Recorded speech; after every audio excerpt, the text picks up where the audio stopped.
Avatar: The High Ground. This is a new trilogy of books based on a screenplay that James Cameron and his team wrote for Avatar 2 that is not going to be the same as Avatar 2. And Avatar 2 does release next week. This book came out on Tuesday, and this is book 1 out of 3. 3 are supposed to come out in January, so I will be reviewing all 3.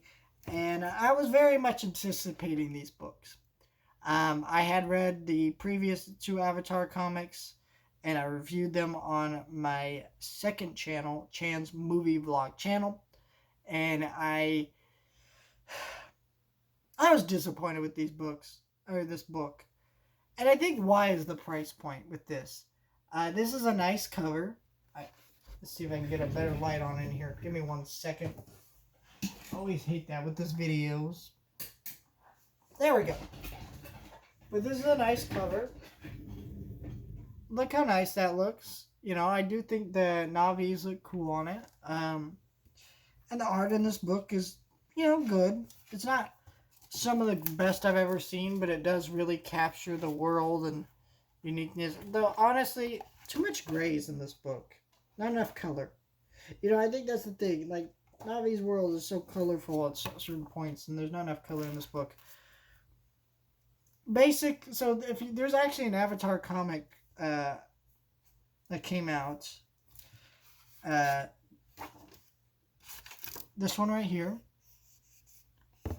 in the middle there, and that's very similar to this one in terms of plot. There won't be any major spoilers, but I will talk about plot details. So if you haven't read the book, now's your time to jump. Avatar: The High Ground is basically right after Avatar. You have Neytiri and Jake dealing with their kids and that conflict, and then realizing they have trouble of the humans coming back to attack their world, and they might have to fight again. And that's the concept of this book. It's this other book I mentioned was very similar to that. It touched on some different ideas, which is that Jake had to learn to be a leader of these people and stuff. And so, it's all stuff. It's very generic for what we've seen in this franchise before, and I wouldn't be too frustrated by that because Avatar itself, the first movie, is pretty generic. Not in terms of the world or the visuals and stuff. All that's pretty unique, but I mean in terms of the story. The villains are just pretty mediocre. The romance is pretty mediocre. All these details are very mediocre aspects to this film, right? But the problem is we've seen this in other Avatar books, so you're not really adding anything new to the franchise. And I think there's a reason that James Cameron didn't do this, take the story and adapt it in a book. And here's the other problem with this book. I paid $25 for this book, and it's only 86 pages. 86 pages! This is only 86 pages for $25.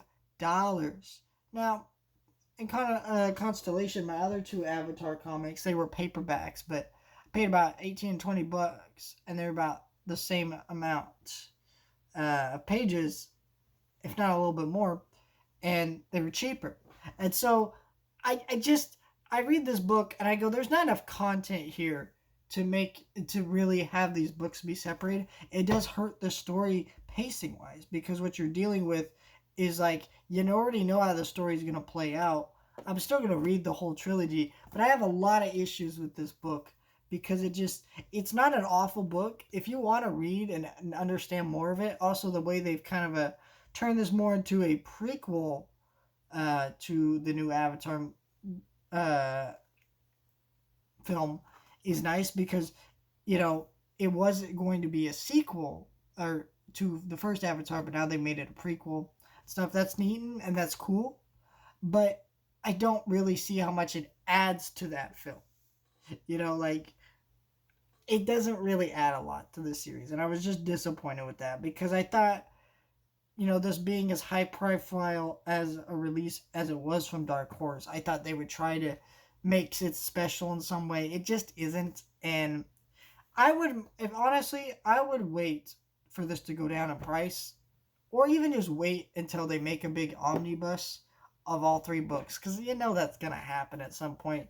This book was just disappointing. It wasn't terrible, unless you really have to read this and know the story. It's not really a worthwhile investment. I would say it's not a crazy interesting story. I I barely even got through it, to be honest. It was just like, because I was just disengaged with a lot of it. It was a very quick read, and it just didn't give a lot to me, and that's unfortunate because I was actually very excited for this trilogy books, and I just think it's got some issues that it needs to work out.